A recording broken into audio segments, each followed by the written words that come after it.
Estimating discretionary outlays. What's an outlay? Why do we have to estimate them? Outlays are payments from the Treasury and the measure of government spending. Outlays help determine whether the federal government is running a deficit or a surplus.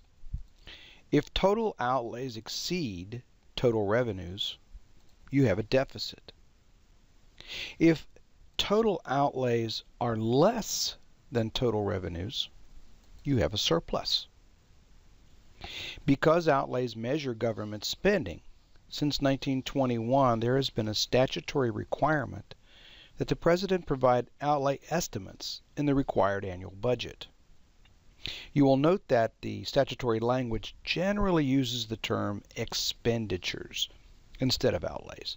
But in the budgetary context we're discussing, these terms are used synonymously. So when you see expenditure in the statute, think outlay. The Budget and Accounting Act of 1921 requires the President include in the budget request estimates of the expenditures and appropriations necessary for the support of the government for the ensuing fiscal year. We refer to the ensuing fiscal year as the budget year, or BY. Expenditures and receipts of the government during the last completed fiscal year. We refer to this as the prior year, or PY. And estimates of expenditures and receipts of the government during the fiscal year in progress. We call this the current year, or CY. In the 1974 Budget and Impoundment Control Act, Congress amended the original 1921 Act by adding an additional 4 years to the projections requirement. So, as you can see in the codified statutory budget submission requirements at 31 U.S.C. 1105, the President's budget has to include expenditures, or outlays, for the fiscal year for which the budget is submitted, plus 4 additional fiscal years, bringing the total number of years of outlay projections to 5. But in Section 86.2D of OMB Circular A11, OMB adds on an additional 5 years, CY plus BY plus 9, for a total of 10 years. So we know we need to project outlays or expenditures for 10 years. But before we can get to how this is done, let's take a moment and cover the way outlays occur in the federal government and cover some of the vocabulary that's necessary for an understanding of how this works.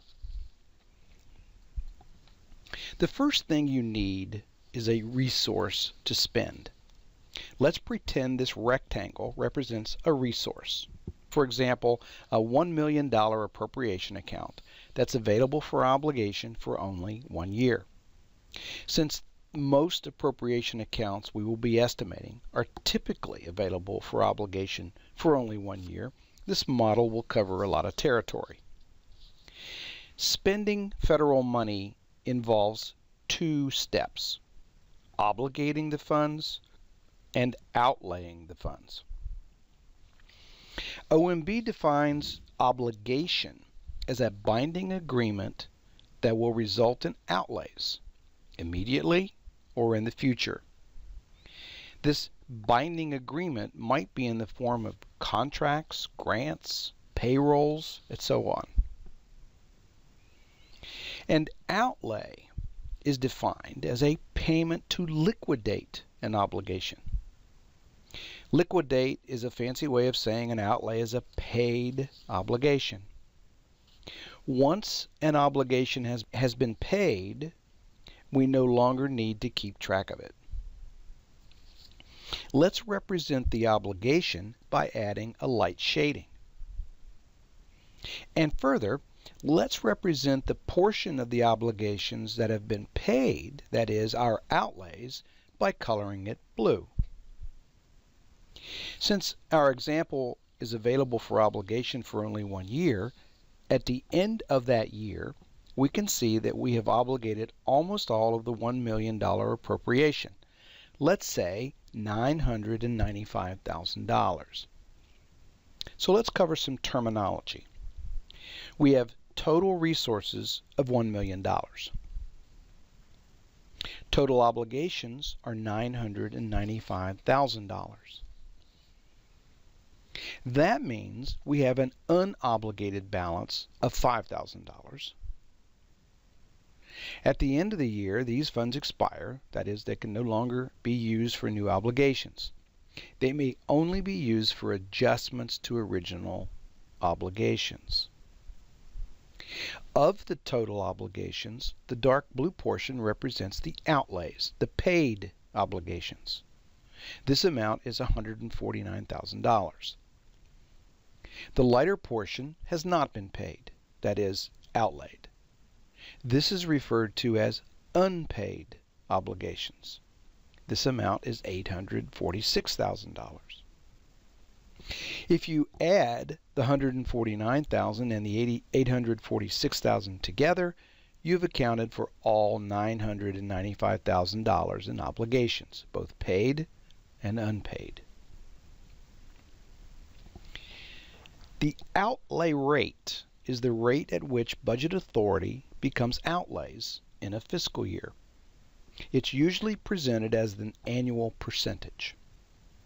So in order to determine the outlay rate for the first year, we divide the $149,000 by the total obligation of $995,000, resulting in an outlay rate for year 1 of 15%.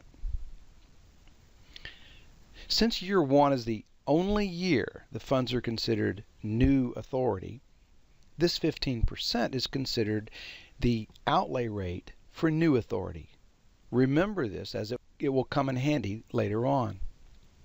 But what happens after the year ends? Although the time limit for obligating the funds has ended, the period of time to outlay the funds has not.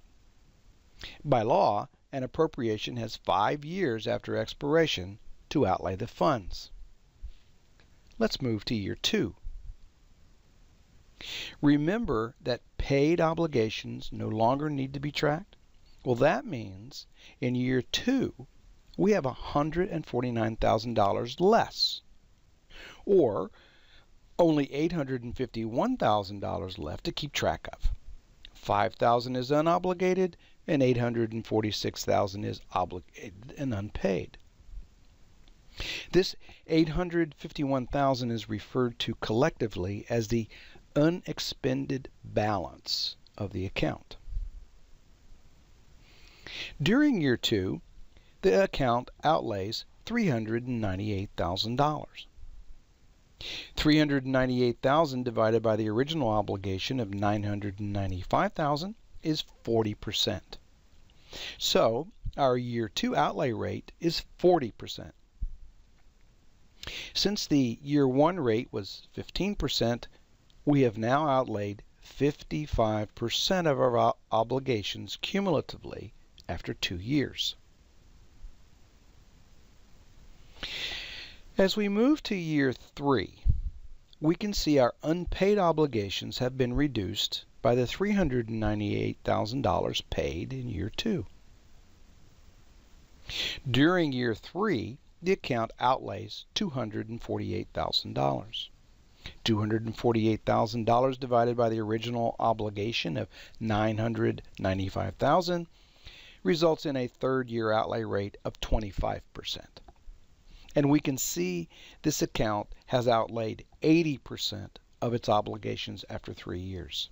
15 plus 40 plus 25 equals 80.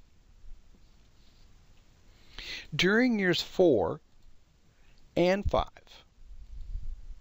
the account outlays $100,000 each year, resulting in outlay rates in years 4 and 5 of 10% each. In this example, all the funds are outlaid by year 5, so there are no more outlays in year 6. When year 6 is closed out, the remaining unobligated balances are canceled and the account is empty. Based on the experience in this account for its 6-year life, the outlay rates are as follows: 15%, 40%, 25, 10, and 10. And this particular example spends all of its funds in 5 years. For now, let's assume these outlay rates are the ones we will use to predict outlays in the future. A bit later, we'll talk about different ways to develop outlay rates. But this is the history for the life of only one particular year's appropriation. We need to account for the fact that new appropriations occur in each fiscal year. So let's take a step back and look at the bigger picture. Here is our historical example we've been discussing with the 15, 40, 25, 10, 10 outlay rates.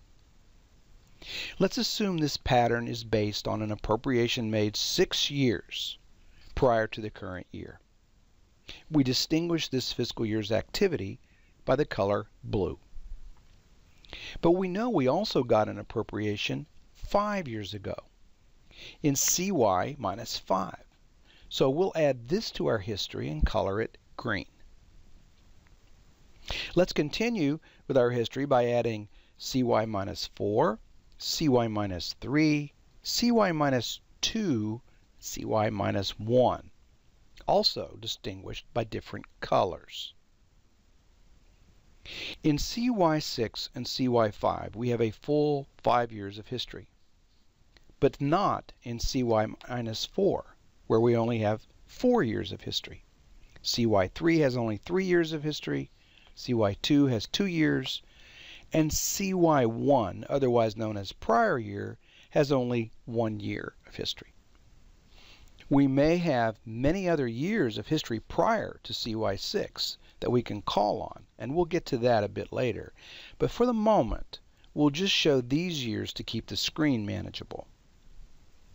Since I am creating this history to illustrate some concepts, I've taken the liberty of making the spend-out rates fairly consistent from year to year. This may or may not happen in real life. I've also used different colors to illustrate the fact that each of these is a separate fiscal year of funding that has to be separately tracked and estimated. So this represents the past, what we know. But our job is to predict what's going to happen in the future. We're going to use the knowledge of our outlay rates in the past to help us predict what's going to happen in the future. So, for example, if we want to estimate future outlays for the current year, we can follow the outlay patterns of the past. We can estimate this amount for the 5th year of CY4 based on historical outlay rates for year 5. We estimate year 4 for CY minus 3 based on the historical rate for year 4. We estimate year 3 for CY minus 2 based on the historical rate for year 3. We estimate year 2 for CY minus 1 or PY based on the historical rate for year 2. And we estimate outlays from new authority for the current year based on the historical rate for year 1. Now we can see that the outlay estimate for the current year is made up of a stack of outlays of many different colors. That is, outlays from obligations from many different fiscal year appropriations. If we parsed our current year outlay estimate out, we would see that we're estimating that 15% of the current year obligations will outlay in the current year. 40% of the prior year's obligations will outlay in the current year. 25% of CY minus 2 obligations will outlay in the current year. 10% of CY minus 3 obligations will outlay in the current year. And 10% of CY minus 4 obligations will outlay in the current year. If we accumulate these, we can see from the varying colors that outlays for the current year are made up of outlays from obligations from several years. So let's move on to another year into the future and estimate outlays for the budget year. Since we've already estimated that all of CY-4 outlays will have occurred, we'll assume no outlays in the BY for CY-4. We estimate year 5 for CY-3 based on the historical rates for year 5. We estimate year 4 for CY-2 based on the historical rate for year 4. We estimate year 3 for CY-1 or PY based on the historical rate for year 3. We estimate year 2 for CY based on the historical rate for year 2. And we estimate outlays from new authority for the current year based on the historical rate for year 1. Now, we can see that the outlay estimate for the budget year is made up of 15% of the budget year obligations, 40% of the CY's obligations, 25% of CY-1, 10% of CY-2, 10% of CY-3. If we accumulate these, we can see that outlay estimates in the budget year are made up of outlays from obligations from several fiscal years. And so it continues throughout the out years.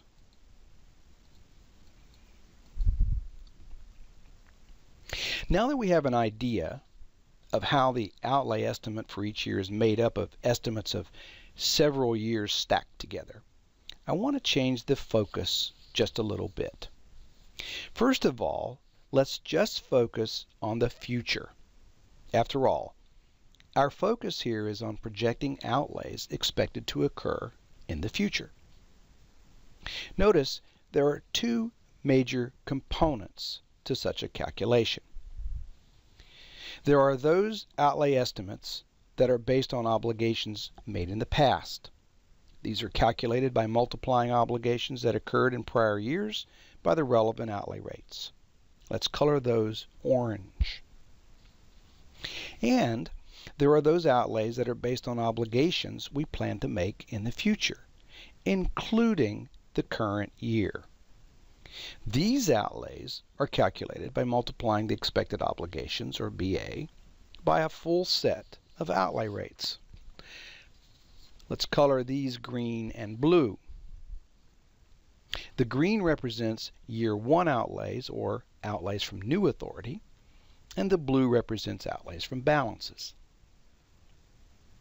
This brings us to the methods used for outlay estimating in the max data entry system. For the green and blue outlays from obligations yet to be made, that is CY through BY plus 9, in A11, OMB asks us to enter two pieces of information: the level of budgetary resources reported and the percentage of new BA that is outlaid in the year the BA is provided and in each subsequent year, called the outlay rate. Let's make it easy and assume the level of budgetary resources being requested is $100 million. And we have entered this amount into max here. The next thing we have to do is enter the outlay rates into the Setup Outlay Calculations box. And voila! Max automatically calculates the outlays from resources starting in the current year. But we aren't done. We can see that we do not have all the puzzle pieces in place. We're missing a large portion of our calculation: the outlays that occur from funds provided prior to the current year, referred to as outlays from PY balances, the orange section. Max cannot calculate these amounts because the information necessary to do so is not available in Max. So we have to calculate them separately and manually enter them into Max on line 1160-63.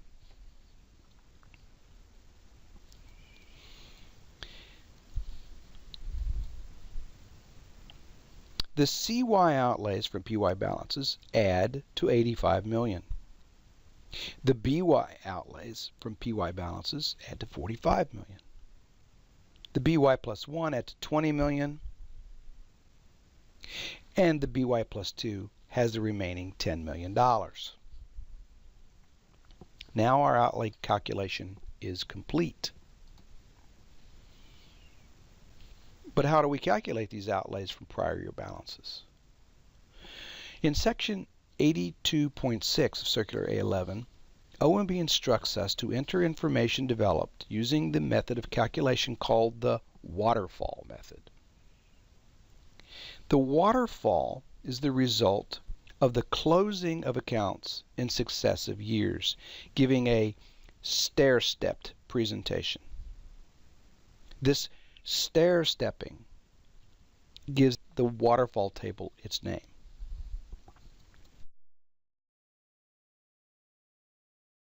Let's take a look at a waterfall table. The waterfall table is simply a spreadsheet that helps us calculate outlays. Note that we have carried the same color themes into the waterfall table to help navigate. The first year outlays are identified by the green color. The outlays from balances are blue. And the outlays from PY balances are orange. This sample table uses the same amounts we've been using in our previous displays. Note the budget authority here in this column. These are the same amounts we enter into MAX on line 1160-40. And here are the outlay rates that are the source for the outlay rates that we enter into the Setup Outlay Calculations box in MAX. The combination of these two factors produces the outlay estimates for BA starting in the current year, that is, the green and blue outlays. For the orange section, the outlays from prior year balances, we have the original obligations for each fiscal year still open and the most recent prior year's unpaid obligations for each of those fiscal years. We apply the relevant outlay rate to those obligations, and the resulting totals provide our outlays from PY balances. We can then enter those amounts into line 1160-63 in MAX. To summarize, here's what we need to create a waterfall table. Both actual and planned obligations, CY minus 5 to BY at a minimum, ending balances of unpaid obligations as of the most recent prior year for CY minus 5 to PY, and actual outlays, preferably for several fiscal years, in order to develop outlay rates. So, where does all this information come from? In order to find out, let's start to build a waterfall table. Let's begin with the outlay rates. You will recall that the outlay rate is a function of outlays by fiscal year divided by the original obligation. So we need actual obligations and outlays by fiscal year. My recommendation is to build a spreadsheet which you can populate with the original obligations and outlays for each fiscal year and have it calculate the outlay rates for you. Note that the first column will contain the actual net obligations by fiscal year, and the other columns will contain the outlays by fiscal year. The outlay history for each fiscal year is represented by the different colored rows. After we populate the spreadsheet, we will have a pretty representative set of outlay rate data. If the account you're providing estimates for was around in fiscal year 2003, I recommend you go back at least that far in order to obtain a full set of outlay rates for several years. Going back to 2003 gives us 6 full years of rates to use in developing rates going forward. If your account was established after 2003, you should collect as much data as you can. Let's begin with the obligations column. Where can I find actual prior year obligations? Well, the best source for obligations is the SF-133, or Report on Budget Execution, and these can be found on the OMB website. Let's take a look. I'll log in to the Budget Execution reports on the OMB community page. We pick the SF-133 report, and let's start with fiscal year 2003. And we'll go to the Department of Health and Human Services, and we'll pick the fourth quarter. That is, the fourth quarter would be the final SF-133 for the year. Let's look at the Administration on Aging, now called Administration for Community Living, as our example. TAFs 750142. Remember that we're looking for the 2003. This format may look a bit strange to you if you're used to the current SF-133 format. Note, for example, that all TAFs are included on a single report. We're interested in the 03 unexpired column. Note that we are only interested in the direct obligations and do not include reimbursable obligations. This is because the paying organization reports those reimbursed obligations, and the receiving organization, AOA here, offsets them by collecting from the paying organization. If we included them here, we would be double counting the obligations. On the SF-133, you'll find these obligations on lines 8A1 and 8A2. These amounts are rounded to thousands on this report, but that's not a problem, as we will be rounding to tenths of millions for our purposes. In this example, the obligations total 1307.1. If we scroll down a bit further, we can see the outlays on line 15 were 840.5. So let's enter those in our worksheet. Let's check another year, FY 2004. We go back to the reports, and this time we select FY 2004, DHHS, and then find our Administration on Aging account for FY 2004. Again, we use the SF-133 report, and this time we note there's been a format change. Now each TAFs has its own separate report. We check lines 8A1 and 8A2 in the fourth quarter column and determine the total direct obligations for that year were 1370.5. If we scroll down a bit further, we find the outlays on line 15X were 872.2. Note, you should always select the net outlays amount on line 15X. If you use the disbursements on line 15A, you would not be offsetting those outlays from reimbursable authority, shown on line 15B, and could create an outlay double count, since the paying organization is recording these outlays. Note that I am recording the outlays from new authority, the first year outlays. But this set of SF-133 reports also contains the second year status of the FY 2003 account. So, if we scroll down a bit further, we can find the outlays that occurred during FY 2004 from the FY 2003 obligations. 416.3, again on line 15X. Let's enter these amounts.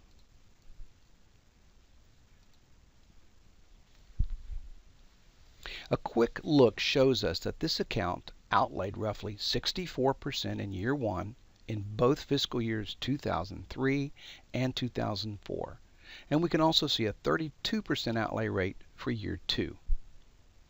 Now that you can see how to find this information, I'll skip ahead and fill in some of the numbers for you. Fiscal year 2005, 2006, 2007, 2008, 2009. But let's take a longer look at FY 2010.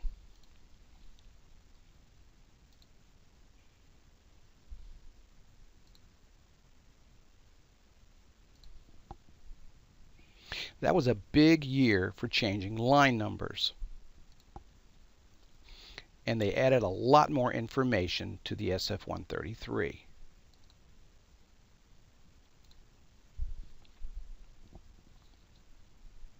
Now we can see that the SF-133 identifies obligations on line 2001 and 2002, and there's a handy subtotal for us on line 2004, direct obligations incurred, 1523.1.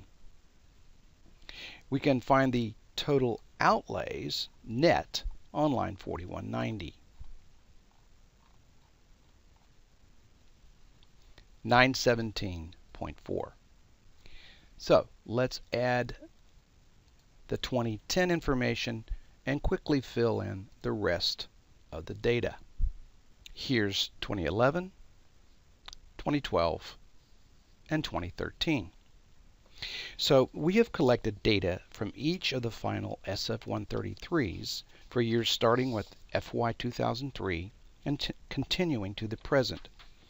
Of course, you will want to continue to track your outlays in the future, so my recommendation is to keep adding lines to this form and keep track on into the future. Once you've created the history, it's easy to keep up. So let's take a look at our historical rates for this account. What outlay rate should we use going forward? The first thing to keep in mind is that OMB wants your outlay rates in MAX to add to 100%. If they do not, you will get an error message.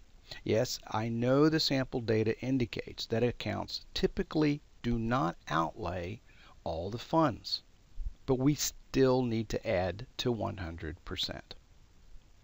The historical record suggests that a good year one rate, the rate for outlays for new authority, is either 63 or 64%. Although the average rounds to 64%, the last few years have been 63%. I tend to give more weight to recent history, so I would probably use 63%. For year two, be sure and take a look at the cumulative outlay rate for the first 2 years. Based on the average of 96% after 2 years, a year two rate of 33% might make the most sense. The most recent year three rate would suggest a 3% rate, and year four would be 1%. It's not a hard science. Use your best judgment. Okay, let's walk through the relationship so far between the waterfall table and our max data entry. Okay, this is a brand new pristine waterfall table. We'll say it's for ACL. We want to make some assumption for budget authority. We will get that data from our budget submission, line 1160-40. We'll paste that in. Now we have the first element that's necessary to calculate outlays starting in the current year, the budget authority. The next thing we need is our outlay rate. Now we determined from our earlier exercise that we would use 63, 33, 3, and 1 as our outlay rates. Notice we've constructed the waterfall table to replicate the estimated outlay rates into the future fiscal years. And now you can see, by simple math, we have calculated the outlays starting in the current year going forward from new authorities. You can see the total amounts for each fiscal year made up of outlays from new authority and outlays from balances. Now let's relate that back to Max. Here we have the same budget authority on line 1160. If we go into the outlay rate, set up outlay calculations box, you can see that I've already populated that box with the outlay rates from the waterfall table. We can also see that the outlays that are calculated by Max are identical to the outlays calculated in the waterfall table. We can see the outlays from new authority for each year, and we can see the outlays from balances. Notice that after we get past the first year, our outlays from balances are made up of more fiscal years. Now, the only missing part is the outlays from prior year balances, and that's the next step.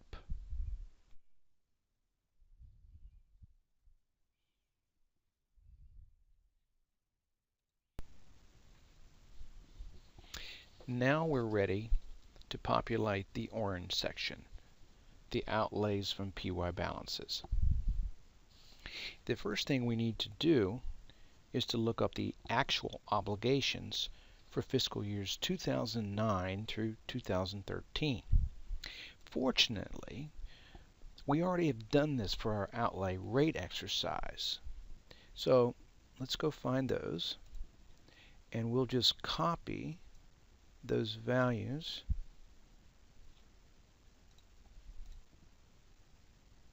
to our waterfall table. The next step is to look up the ending unpaid obligated balances for each fiscal year from 2009 through 2013. Since we want these balances as of the end of the most recent year, we'll look at the fiscal year 2013 SF-133. We use the most recent year because these unpaid obligations are the ones we need to project outlays for starting in the current year. So we pick Department of Health and Human Services, find our Administration for Community Living account. Now the line number that we're looking for these balances is 3200. So we'll scroll down until we can find the fiscal year 2013 line 3200. Okay, here's our first one. Now you'll notice it says line 3200 obligated balance end of year. Obligated balance, just another way of saying unpaid obligations. So the FY 2013 obligated balance is 517.8.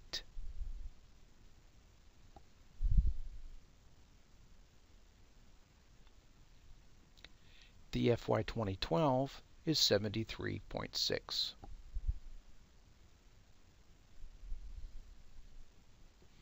The FY11 is 28.3.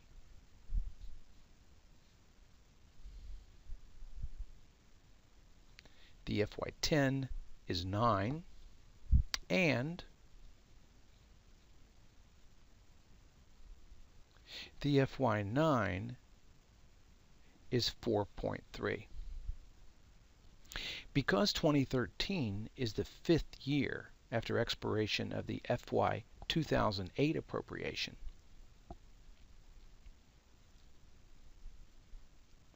we see a zero balance for this account, indicating the funds have been canceled and returned to Treasury.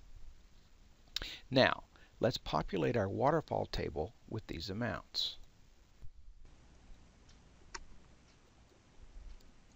517.8 for 2013, 73.6 for 2012, 28.3 for 2011, 9.0 for 2010, and 4.3 for 2009. We know our outlay rates, so let's fill those in as a starting point. Fiscal year 2013 is year 2, so we'll enter 33%, 3%, and 1%, the second, third, and fourth year outlay rates.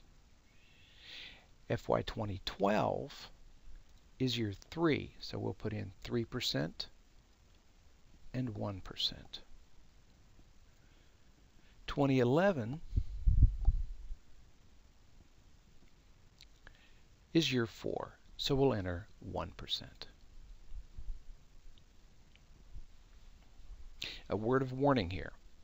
Since these rates were developed by averaging several years, it's very likely we'll need to tweak these rates to properly account for outlaying the balances.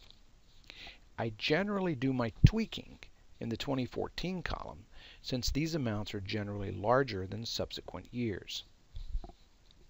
The waterfall table is constructed with a checksum feature. We can see this on the right.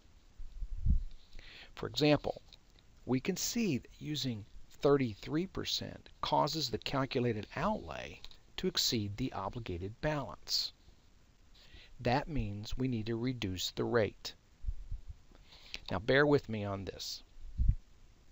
The math involves adding the outlays from later years, subtracting this total from the unpaid balance, and dividing the result by the original obligation.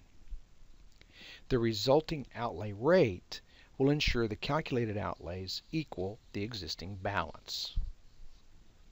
For example, if we subtract 42.1 and 14 from 517.8, we know that we need to have an outlay of 461.7 in 2014 from this unpaid balance.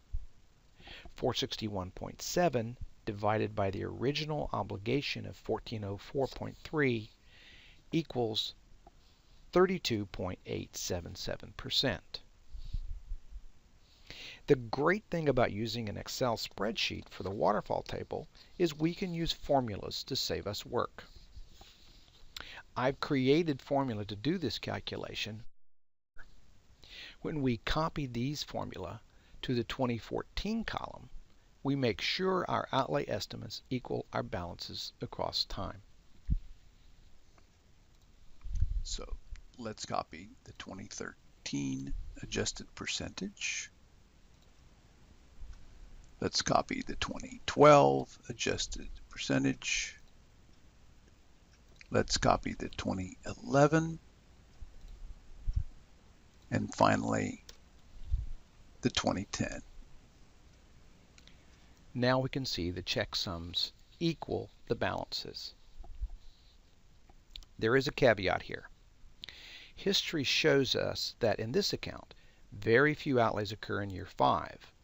So in such accounts, I generally assume no outlays in year 5. The balance, in this case 4.3, has to be entered on the waterfall table as a negative. This is in order to properly remove these outlays from the unpaid balance calculation going forward.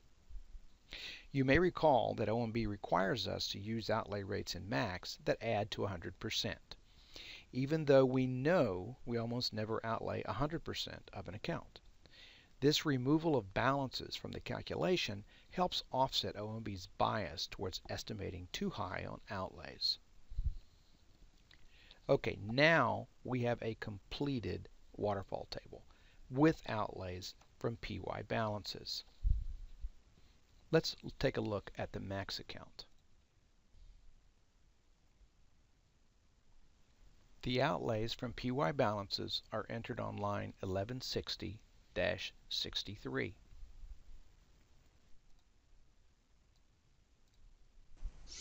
Here we can see our max outlays from end of PY balances copied to line 1160. 60-63. So far, we've discussed outlay concepts and we've created a waterfall table for a single account. We were able to populate this waterfall table by researching its outlay history to determine its outlay rate and using the standard form 133s to determine original obligations and unpaid balances as of the end of the most recent fiscal year. This enabled us to develop a realistic set of outlays from PY balances and, when coupled with the BA assumptions in the President's budget, calculate outlays well into the future. I should point out that although I have been using actual FY 2013 ending balances in producing this video, the principles here can be applied in future years as well. At the end of this session, we'll discuss rolling over your waterfall tables from year to year. Even though this exercise has been very basic by design, I believe it contains all the essentials needed for developing discretionary outlays in support of the budget. But let me go over a few points. First, while learning how to do a waterfall table for a single account is sufficient for some max accounts, most max accounts are made up of more than one account. NIH is probably the best example, but others include CDC, HRSA, SAMHSA, FDA, and IHS. In these cases, simply copy and insert the basic waterfall table as many times as necessary to cover all of the accounts included in the max account.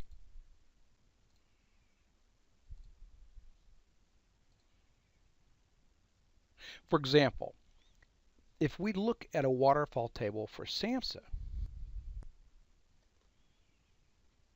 we can see that SAMHSA is made up of 4 separate accounts: 1362, Health Surveillance and Program Support; 1363, Mental Health;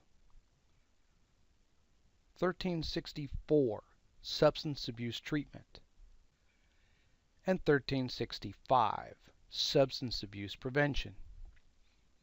By creating a table for each account and then summarizing them by formulas in a total waterfall table, we get a table that provides the information we need for max. Note that the summary provides us with a set of blended outlay rates and a summary of outlays from PY balances, which can be used in the max account, combining all these accounts.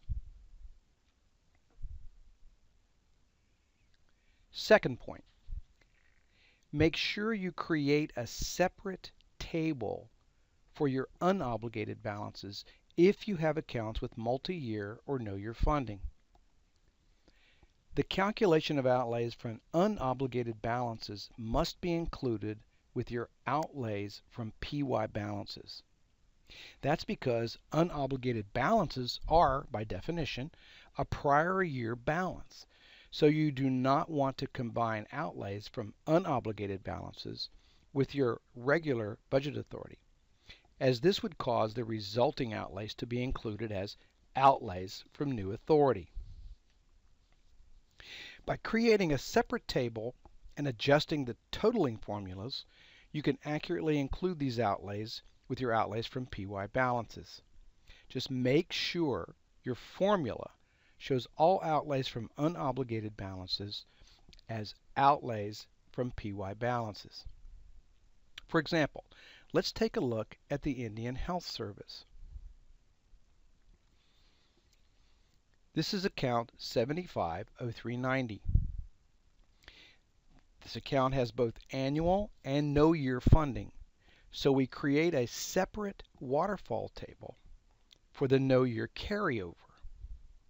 We can find the unobligated balance on line 2490 of the SF-133 and line 1941 of the max data entry account. Here we have on line 2490 unobligated balance end of year. Note in the waterfall table that the subtotaling formulas for the carryover identify the outlays as from PY balances. Third point, many max accounts have to split up the budget authority and outlays into multiple pieces. For example, several accounts have to separately identify BA and outlays for Homeland Security. A couple of accounts have split budget functions, for example 551 and 552, and have separate sections in max for them. In such cases, if the splits cannot easily be captured by a separate account, you may wish to use the same outlay rates for all the pieces that are in the same account. You'll have to allocate the BA and resulting outlays from PY balances by some method of proration that's consistent with your overall waterfall table calculations.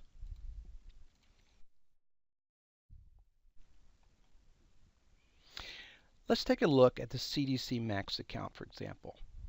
Notice the outlay rate for the Homeland Security section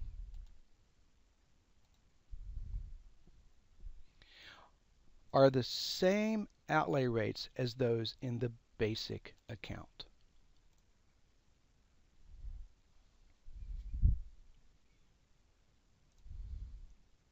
Fourth point, although it is rare, there are also accounts that have to split out certain budget activities that OMB has a special interest in.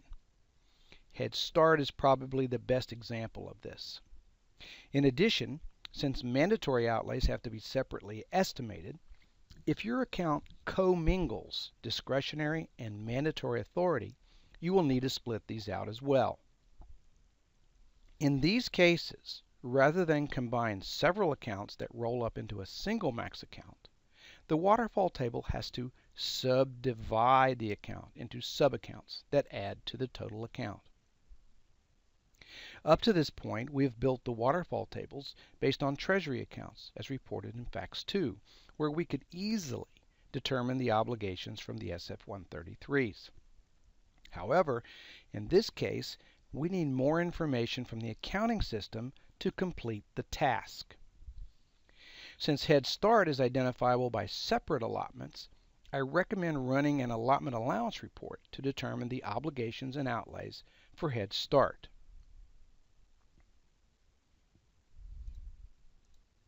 Here's what a report looks like.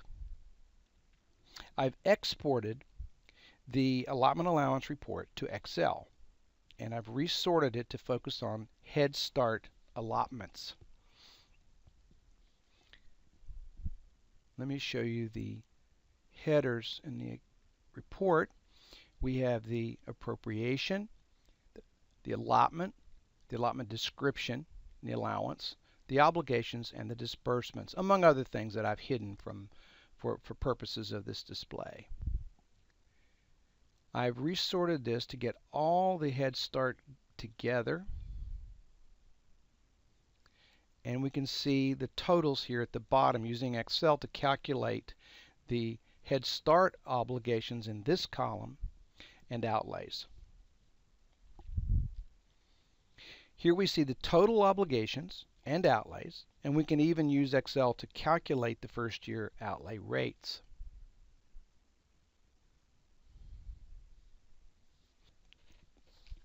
Once these have been determined and used to populate a waterfall table, a composite table can be constructed by subtracting the Head Start numbers from the total account.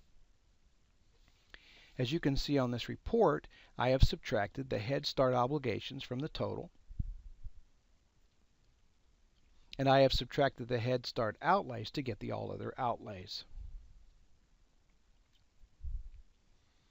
In this way, we can get a set of outlay rates developed for Head Start and a composite set of outlay rates calculated for the all other portions of the account.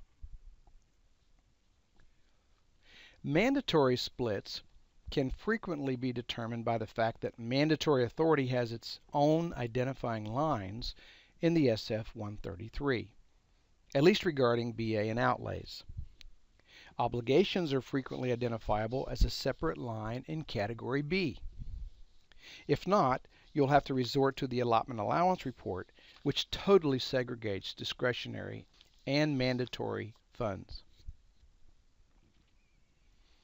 Fifth point, MAX calculates net discretionary outlays by summing, first, all outlays from new authority, both from direct appropriations on line 1160-61 and spending authority from offsetting collections on line 1750-61, plus all outlays from balances on line 1160-62 and 1750-62.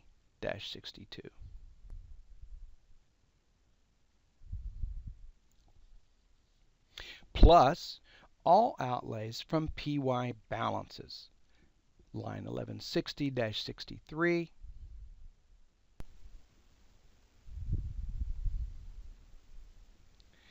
and 1750-63.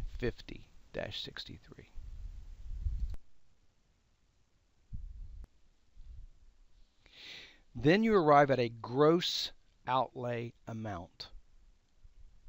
From the gross outlay amount, MAX subtracts offsetting collections on lines 4030 through 4034.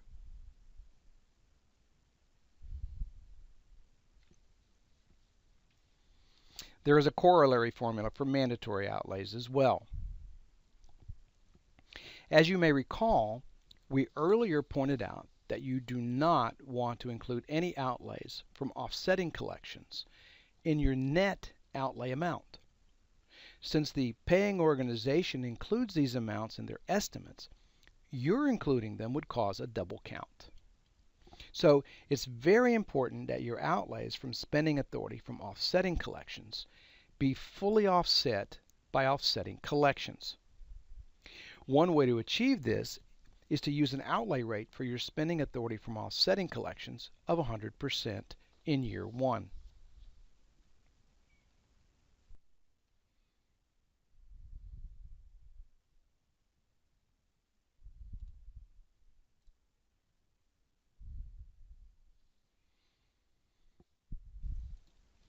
By then making your collections equal this amount, you ensure your outlays and collections fully offset and there is no double count. I would be remiss if I did not point out that this approach can lead to confusion, especially when reviewed by OMB. Several OMB examiners have asked that we estimate outlays from collections over several years. The problem with this is that although there is a line in MAX for outlays from PY balances for spending authority from offsetting collections, line 1750-63, there is no line for the offsets against such outlays. If OMB wants us to estimate our outlays from collections and not create a double count, it seems to me they need to add a line called offsets against collections for PY obligations or some such to allow us to net these out. Without such a line, it's very difficult to properly offset the outlays without creating errors. Estimating the outlays from collections over several years would also, of course, greatly complicate the development of future waterfall tables. Hopefully, this process of creating waterfall tables will be kept up from year to year. Once a fiscal year ends, these tables need to be updated. We need to update our actual obligations for the most recent ending year. We need to update our unpaid obligations. We need to delete a canceled year. And we need to check to see if our outlay rates are still good. Once you've created a table or a set of tables, it's much easier to do the subsequent year. So let's quickly run through the rollover process. I'll use the Office of Civil Rights as an example.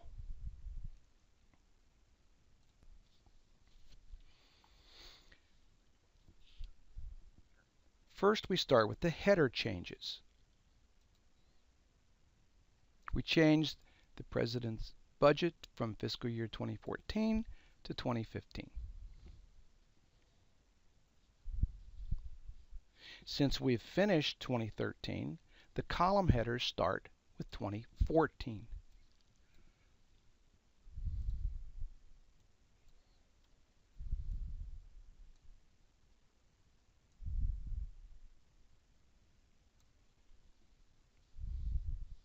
The unpaid obligations are now as of 2013 instead of 2012.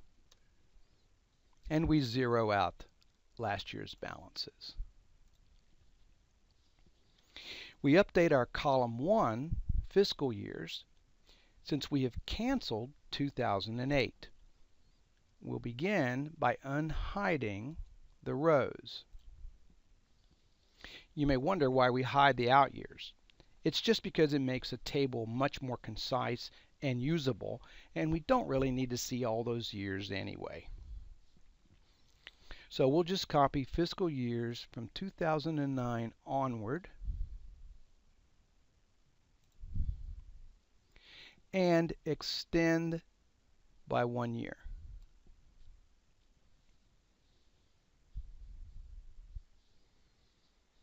By cutting and pasting these over 2008, we maintain the proper CY, PY, BY relationship.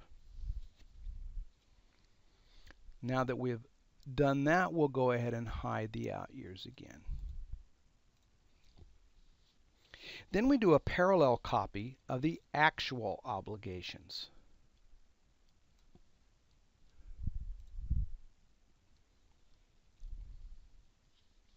This keeps the values in sync with the proper fiscal years. Now we're ready to update the actual 2013 obligations, add the BA assumptions from the President's budget, update the unpaid balances, and validate our outlay rates. So let's go take a look at the SF-133 to do just that. FY 2013 obligations were 38.5, so we'll enter that amount in our 2013 net obligations cell, 38.5. And the unpaid obligations for 2013 were 5.7. We'll enter 5.7 as our unpaid obligations for 2013. The unpaid obligations from 2012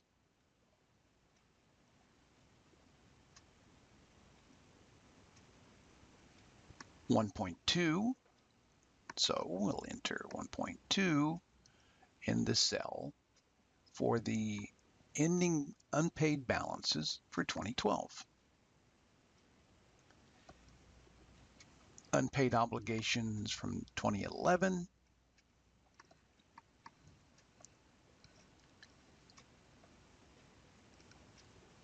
were 1.4. So we'll enter 1.4 in 2011 for unpaid obligations. Unpaid obligations from 2010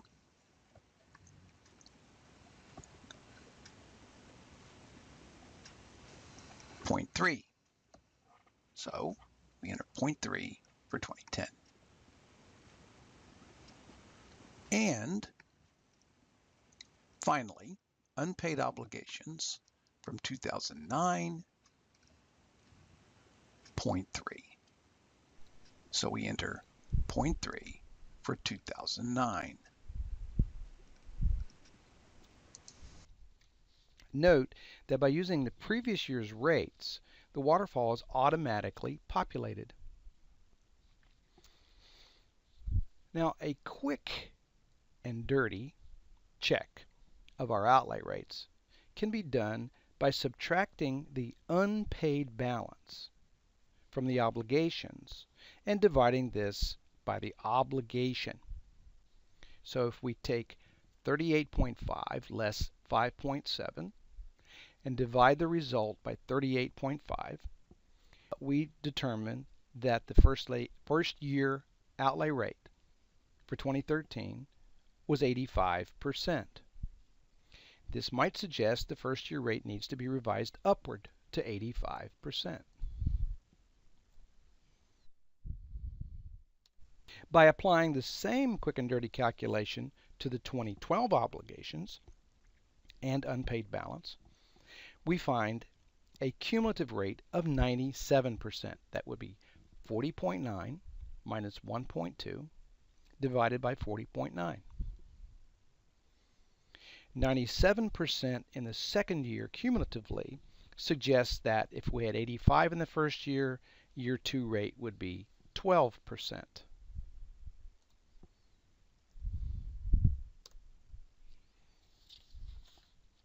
There. A quick rollover and update. Wouldn't it be nice if all the accounts were that easy? Okay, let's wrap this up. In this video, I've attempted to explain outlay concepts, how they occur over time, and how we use that history to project outlays into the future. I've used some examples to show how the waterfall is constructed to help us with this task. And I've provided some caveats to the basic waterfall to give you some ideas about the adaptability of the tables. If you have the responsibility for preparing waterfall tables, I recommend that you try to construct one for your Max account if you haven't already done so. Good luck. Best of luck in your outlay estimating.